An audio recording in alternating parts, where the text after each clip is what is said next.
April 1st, 1 Samuel 18, 19, and 20. 1 Samuel 18. And it came to be, when he had ended speaking to Saul, that the being of Jonathan was knit to the being of David, and Jonathan loved him as his own being. So Saul took him that day, and would not let him return to his father's house any more. And Jonathan and David made a covenant, because he loved him as his own being. And Jonathan took off the robe that was on him, and gave it to David, and his garments, and even to his sword, and his bow, and his girdle. And David went out wherever Saul sent him. He acted wisely, and Saul set him over the men of battle. And it was right in the eyes of all the people, and also in the eyes of Saul's servants. And it came to be, as they came in, as David was returning from striking the Philistine, that the women came out from all the cities of Israel, singing and dancing, to meet Saul and the sovereign with tambourines, with joy, and with musical instruments. And the women sang as they danced, and said, Saul struck his thousands, and David his 10,000s. And Saul was very wroth, and this matter was evil in his eyes. And they said, To David they have given 10,000s, and to me they have given thousands. So what more for him except the rain? And from that day on, Saul eyed David. And it came to be on the next day that an evil spirit from Elohim came upon Saul, and he prophesied inside the house, while David was playing the lyre with his hand as usual. And the spear was in the hand of Saul. Then Saul hurled the spear, for he said, Let me strike David even to the wall. But twice David withdrew from his presence. And Saul was afraid of David, because Yah was with him, but from Saul he had turned away. Saul therefore removed him from his presence, and made him his commander over 1,000. And he went out and came in before the people. And David was acting wisely in all his ways, and Yah was with him. And Saul saw that he was acting very wisely, and was afraid of him. But all Israel and Judah loved David, as he went out and came in before them. And Saul said to David, See, my older daughter Merab, I give her to you as a wife. Only be brave for me, and fight the battles of Yah. For Saul thought, Let not my hand be against him, but let the hand of the Philistines be against him. And David said to Saul, Who am I, and what is my life, or my father's clan in Israel, that I should be son-in-law to the sovereign? And it came to be, at the time when Merab, Saul's daughter, should have been given to David, that she was given to Adriel the Mehoathite as a wife, and Michal, Saul's daughter, loved David. And they told Saul, and the matter was right in his eyes. And Saul said, Let me give her to him, and let her be a snare to him, and the hand of the Philistines be against him. So Saul said to David a second time, Become my son-in-law today.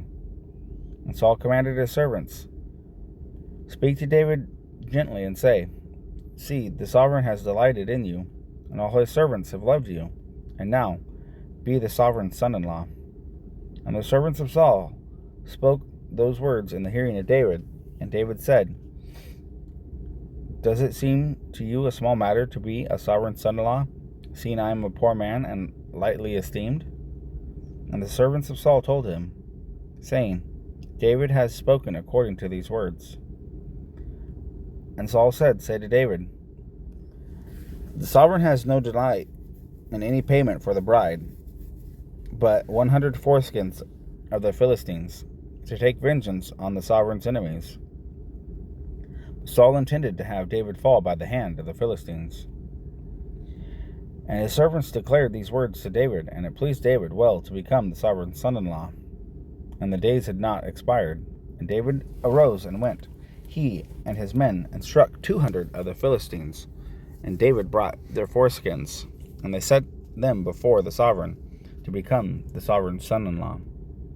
And Saul gave him Michal, his daughter, as a wife. And Saul saw and knew that Yah was with David, and Michal, daughter of Saul, did love him. So then Saul was still more afraid of David, and Saul came to be an enemy of David all the days. And the princes of the Philistines went out to fight. And it came to be, whenever they went out, that David acted more wisely than all the servants of Saul, so that his name came to be very precious. 1 Samuel 19. And Saul spoke to Jonathan his son, and to all his servants, to put David to death.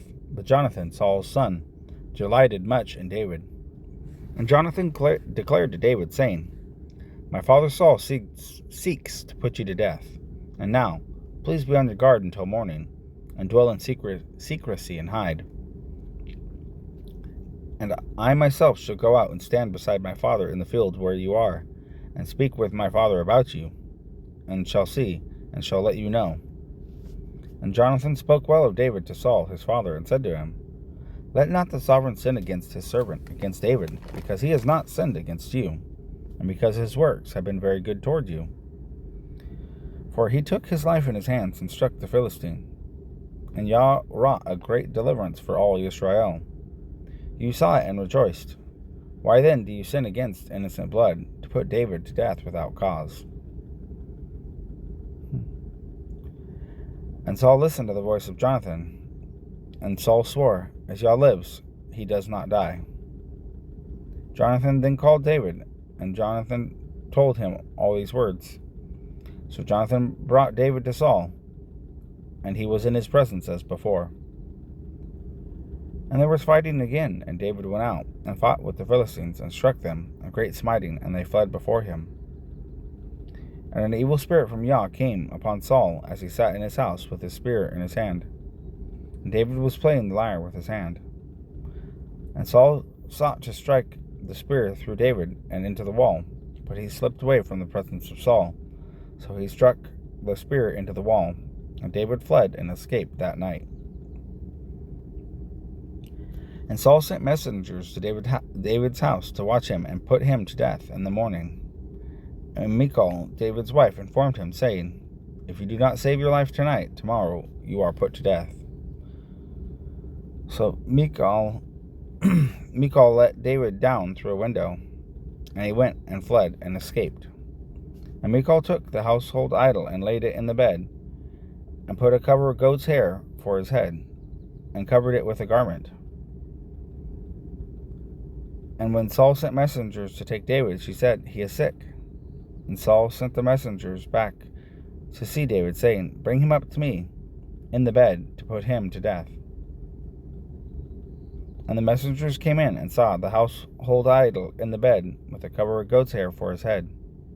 Saul then said to Michal, Why have you deceived me like this, and sent my enemy away, so that he escaped? And Michal answered Saul, He said to me, Let me go. Why should I put you to death? And David fled and escaped, and went to Samuel at Ramah, and told him all that Saul had done to him. And he and Samuel went and dwelt in Nawith. And it was reported to Saul, saying, See, David is in Nawith in Ramah. So Saul sent messengers to take David. And they saw the assembly of the prophets prophesying, and Samuel standing as leader over them. And the spirit of Elohim came upon the messengers of Saul, and they also prophesied. And when Saul was told, he sent other messengers, and they prophesied likewise. So Saul sent messengers again, the third time, and they prophesied also. Then he himself went to Ramah, and came to the great well that was at Siku. And he asked and said, Where are Samuel and David? And one said, They're in Nawith in Ramah. So he went there to Nawith in Ramah, And the spirit of Elohim was upon him too, and he went on and prophesied until he came to Nawith and Ramah. And he also stripped off his garments and prophesied before Samuel, and lay down naked all that day and all that night. Therefore they say, Is Saul also among the prophets? 1 Samuel 20. And David fled from Nawith in Ramah, and went and said to Jonathan, What have I done? What is my crookedness? And what is my sin before your father, that he seeks my life? And Jonathan said to him, Far be it. You are not going to die. See, my father does no big matter, nor a small matter, without disclosing it to me. And why should my father hide this matter from me? It is not so. But David swore again, and said, Your father knows well that I have found favor in your eyes. And he says, Do not let Jonathan know this, lest he be grieved.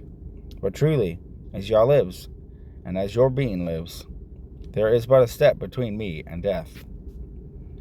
And Jonathan said to David, Whatever your desire is, I do it for you. And David said to Jonathan, See, tomorrow is the new moon, and I ought to sit with the sovereign to eat.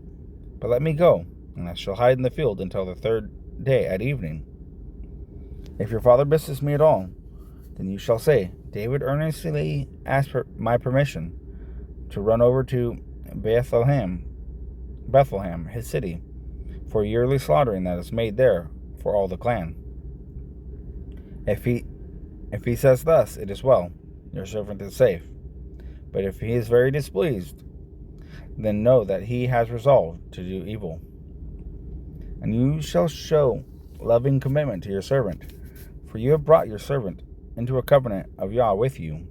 And if there is crookedness in me, put me to death yourself, for why should you bring me to your father?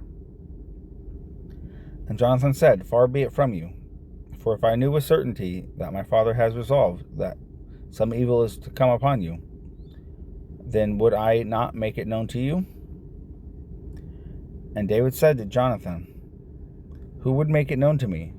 Or what if your father answers you sharply?